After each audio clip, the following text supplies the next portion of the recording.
Hello and welcome back, ladies and gentlemen, to another Historical Humans Reacts. And on today's episode, we are talking about the storage and collection of animal remains in museums and other educational institutes, along with certain ethics about it, because a lot of indigenous scholars and archaeologists are currently making a pull to try and get better care of animal remains. And this is seemingly a pretty controversial topic because collections are not always treated equally, unfortunately, depending on the religious context, depending on the spiritual context, depending on the care levels. I mean, human remains now, thankfully, are very well cared for, but animal remains tend not to be. Yeah, So, no, yeah, there's a whole lot of stuff involved with a lot of these remains where, just in transitioning them from one area to another, they get boxed up, they get shipped. There's a lot of transfer, changes hands a lot. The shall we say, the osteologists don't really handle it from cradle to grave, from beginning to end. There's a lot of handing off between intermediaries who sometimes aren't careful, and sometimes even the scientists themselves, the caretakers, aren't that careful. And we see here lovely little instance of that happening at CU Boulder here with some horse remains, as is the subject of the article. and the basis of the article was Ward here, Chance Ward, had been opening boxes of horse remains that were sent to the University of Colorado, their Museum of Natural History, along with other institutions, which a lot of times, as Cullen mentioned, a lot of these remains aren't always put together with the most care. There tends to be a lot of issues that can happen in transit. There could be a lot of banging up in the boxes. A lot of times they're just in plastic bags to prevent any sort of like intrusion into it, but there's not any cushion, there's not any protection between it, and a lot of times they can even get scattered together. A lot of times when animal remains are collected, they tend to just be kind of thrown together in the same bag or box and not always disseminated or anything separated unless they're actually being actively researched. Yeah, like I have like a personal example of this back in my undergrad days.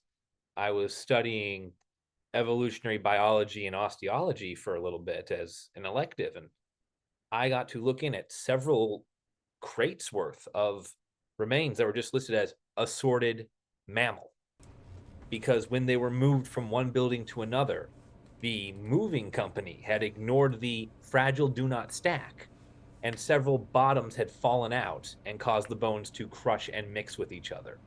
And no one in like 20 years had really been able or had the time to go through and piece together what was fox, what was wolf, what was bear.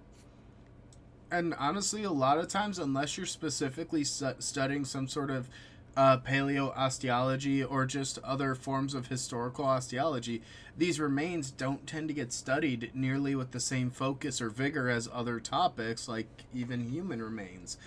And what they're trying to do now is they're trying to make these connections, they're trying to embody the connections, these animals, and give them a little bit more respect.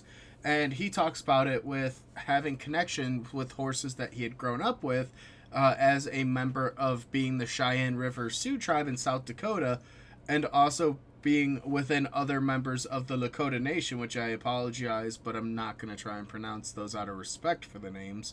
But he talks about you care for the horses, you feed them, you water them, but you connect with them on a personal and spiritual level, and then you still try to honor them as non human relatives. You don't just toss them in a bag or a box.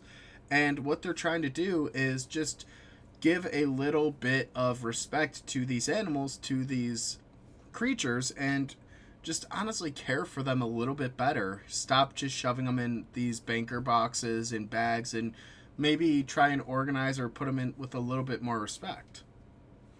Yeah, and he is currently working with a team of individuals to try and preach this, what he calls cultural humility, at various institutes of learning and storage and curation for these remains in the hopes that he can spread that message and that philosophy and have it translate into some real world actions. And one of the interesting things that this article notes is that in under NAGPRA, the Native American Graves Protection and Repatriation Act, the, there's a lot of say on things that are culturally and spiritually significant to indigenous peoples getting additional rights and repatriation uh, values. Animal remains, oddly enough, are largely exempted from that, at least under the current scope of application. And so there isn't a lot of legal framework for protecting these animals, which are seen as sacred.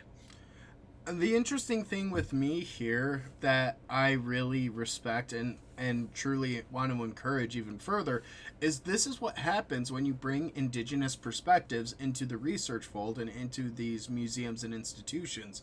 They bring up a different perspective, a different way of thinking, and honestly, a lot of times it just boils down to more respect at the end of the day. Like, it's something where you respect the remains, you honor them, you honor those connections, and it's a really big issue. I mean, we talk ad nauseum here about all the issues that research institutions and museums have, all the problems that they keep encountering and repeatedly just, I don't want to say ignore on a day to day basis, because a lot of these places are underfunded and under researched, so it's hard to go through everything, especially on certain institutions like universities and other museums that have this built in external pressure to try and bring in new artifacts to bring in additional crowds. It's this race of, okay, maybe we take a step back and acknowledge what we have. And the picture that's on screen right now is a group of Lakota elders that are sharing their thoughts on a collection of 200 plus bison skulls.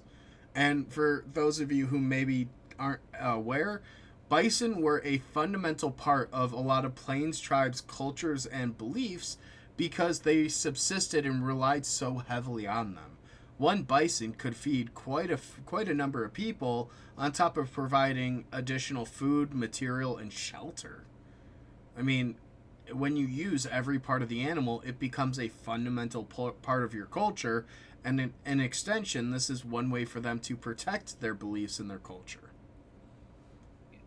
And a big part of this is, like you said, bringing in that indigenous perspective, bringing in that additional respect, bringing in all these things that are sadly absent because for the long time, academia and all these studies that we have for how everything in the world works were very one-sided in terms of the perspectives they allowed. Yeah. And it really does feel, the more of this article that you read, uh, that the world is in need for a shift away from the mentality that this is the remnant of a thing to this is the last testament of a living creature's experience. And we have to acknowledge the fact that certain things do unfortunately have a level of agency that we should respect and honor. Like you said, these were animals, these were creatures, they live their own experience, they may have contributed to someone's life, they may have given theirs in service or to sustain a human. We don't always know, but a lot of times if they're in an institution, it's for that reason.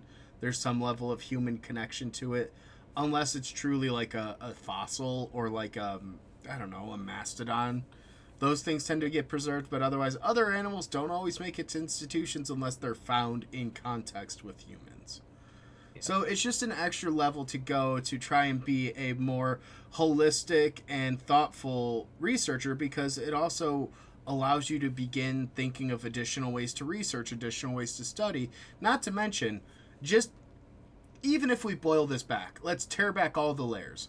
We treat the animal remains with more respect and put them in containers where they won't get damaged. Start there. That's already a massive improvement from where we're at. But I think that's probably a good point for us to wrap up on this one.